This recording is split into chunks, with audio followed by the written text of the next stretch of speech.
A few years ago, bodybuilding was regarded as one of those shadowy backstreet pastimes practiced by only a few of the truly committed. It's also, as we've just seen in Marion Prison, something to occupy the time and energy of the nation's jail population. In fact, the term pumping iron originated in the prisons. Well, pumping iron has come out of the back streets and the prison gyms.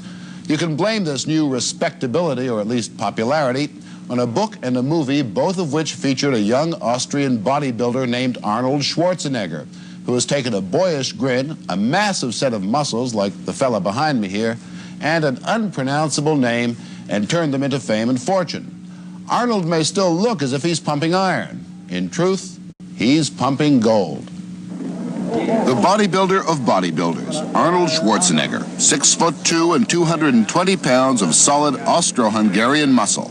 A press agent's dream as he promotes bodybuilding in the most unexpected places and in the most unexpected company. Traveling always in glory, from the glitter of the Cannes Film Festival to the glamour of the White House. To exhibitions in art museums, to the canvas of artist Jamie Wyeth, to the company of artist Andy Warhol, and Candice Bergen, and Carolyn Kennedy, and even the benediction by the closest thing we have to a dowager queen in this country, Jacqueline Onassis. Arnold Schwarzenegger arrived full-blown a year ago as the centerpiece of a feature documentary movie called Pumping Iron.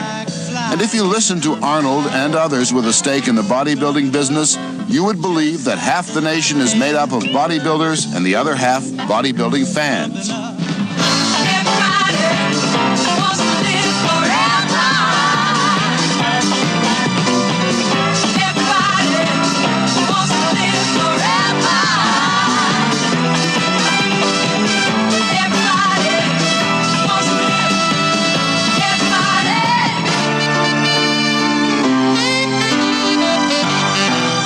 That movie was co-produced and directed by George Butler, who was also the co-author of the book and who probably knows as much about bodybuilding as anyone. In the end, isn't the whole thing proof that you can hype anything? In order to make a movie about bodybuilding, you've got to have hype, because no one in their right mind would go to the movie otherwise. No one thought that an interesting movie could be made about a subject as bizarre as bodybuilding, because they've heard for so long that it's a desolate kind of sport with all of the myths that everyone is probably The myths being what? The myths are that bodybuilders are dumb, uncoordinated, probably gay, they grow fat when they grow old, and they can't tie their shoelaces. None of it's true. We looked into these myths, and what Butler says is mostly true. They do not lose their coordination and flexibility if they do other forms of exercise besides bodybuilding. Their muscles do not turn to fat because a muscle fiber is a muscle fiber and cannot convert to fat. But a bodybuilder can get fat if he stops working out but continues to eat like a horse. And we found nothing to support the notion that most bodybuilders are homosexual. Arnold Schwarzenegger has done more to dispel the myths than anyone else in the world of bodybuilding. It's the fastest growing sport in America, they'll tell you. And if you did not remember that every sport claims to be the fastest growing sport, then you might believe it. Of course, there's some question of whether it's a sport at all. You really can't compare it to anything. You can't compare it to any other form of sport or any other form of art. It's sort of out like bullfighting. It's all out on its own.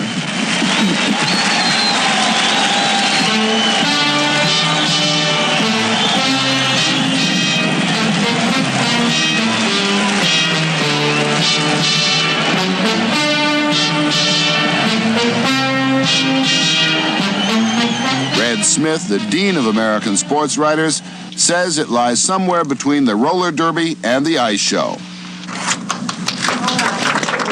But the hype goes on, and it works because to a lot of people, Arnold just looks so good. I've covered every city in America. I feel that you can have the best product in the world, but if you don't know how to sell it, and if you don't have anybody who can sell it for you or tell the public, it's a waste of time, the whole thing. It's not unlike the Farrah Fawcett Majors phenomenon.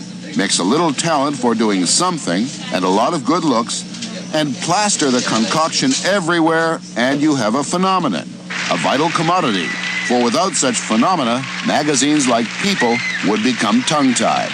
Am I married? No, I'm not married. Why?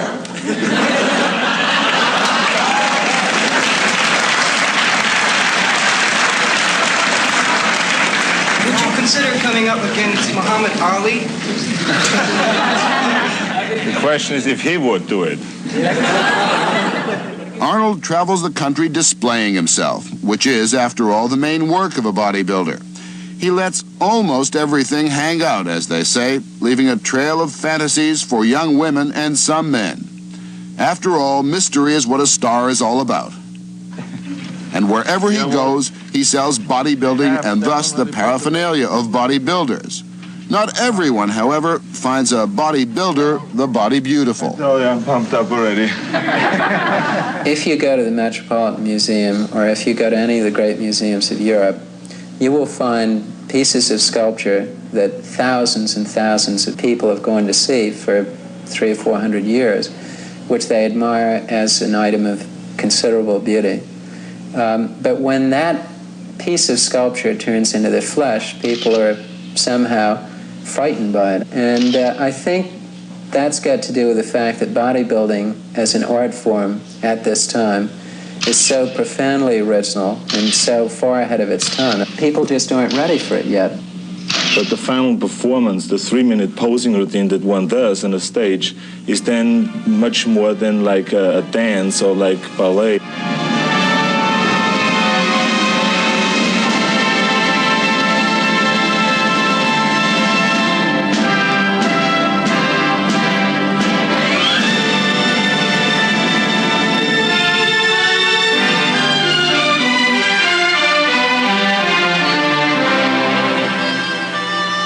Tchaikovsky is important to bodybuilding, but not nearly so important as the mirror. It's the only way a man can tell how his pectorals are doing. But I don't know any bodybuilders who then, after they're through with the training, go home and look in the mirror and say, wow, handsome devil. You know, this doesn't exist. I mean, you're never looking at yourself. A bodybuilder looks at his body as a thing, you know, and he wants to develop this thing, and that's what he's looking at, but never at himself. Arnold's mirror tells him that he is not only the fairest of them all, but just about the only man in bodybuilding who has made any money out of it. For example, the last Mr. Olympia, considered among aficionados the world's champion of bodybuilding, received a measly $2,500 prize for a lifetime of grunting, jerking, and posing. And it gives me much pleasure to present to you from Gold's Gym, the Hall of Champions, the 1977 Mr. California, Dave Johns! Bodybuilding, for the most part, is an entertainment or pastime designed almost entirely for the financial well-being of its promoters. The real money goes to men like Ben Weider, who runs something called the International Federation of Bodybuilders, which organizes most of the contests all around the world. Because our motto is, bodybuilding is good for nation building. He's also president of Weider Sports Equipment, a company that markets all the hundreds of products that bodybuilders use, the weights and machines and pulleys that look like relics of the Spanish Inquisition, and creams and pills and diet supplements, all the equipment for the right balance of food and torture that promises to transform you from a 97-pound weakling into an Arnold Schwarzenegger. As a result, Ben Weider is a very rich man who works in a sweet-smelling Napoleonic office, but whose fortune lies in 100 dank and foul dressing rooms. What's it worth annually? Several $1 million. If you ask Ben Weider who is the greatest promoter of bodybuilding, he will unhesitatingly tell you it is Ben Weider.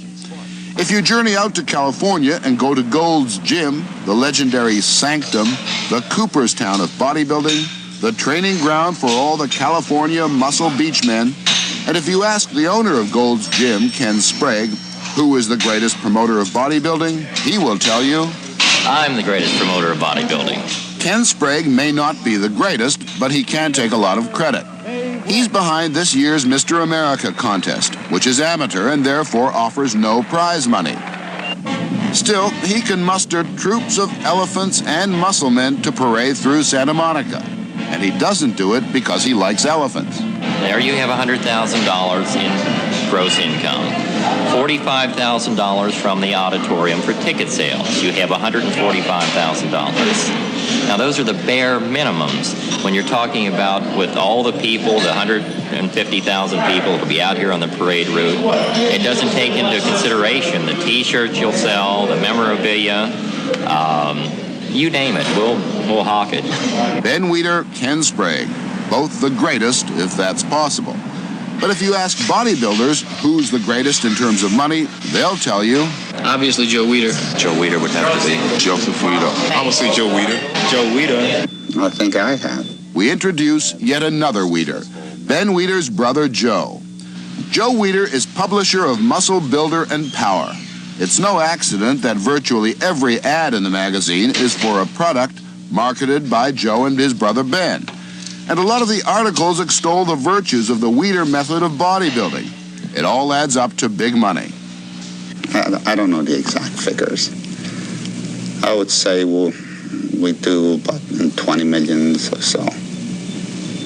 $20 million a year in. We do about 20 to 30 million. Strange characters abound in the wonderful world of bodybuilding. It would seem that there are as many promoters of it as there are participants. Well, I agree with you. There are a lot of strange characters around in this business, but to promote something like that is that young, it takes a lot of different people to promote it in the proper way. And each of the characters that you just mentioned have a right to say that they contributed to the promotion of bodybuilding. Arnold won't say how much money he makes. He doesn't want to cause any ill feeling. But he has become a small conglomerate unto himself. Through bodybuilding, I did a lot of things, you know. I mean, I got into the films. I did 3 films so far and 1 television film. I have a very successful mail order business, and I'm promoting bodybuilding competitions, and I'm now working on my 2nd book. And on and on and on. Arnold Schwarzenegger is a contented soul. His is one of those stories that is not supposed to have a happy ending. The big, strapping kid pulled out of the Austrian hinterland is supposed to throw it all away to the promoters and a couple of floozies and end up a hopeless case on Skid Row. That's how fiction would have it. But not so Arnold Schwarzenegger. He's happy as a clam, strong as a horse. And if you find bodybuilding a funny thing for a grown-up, intelligent man to be doing, well, so does Arnold. And he's laughing with you, all the way to the bank.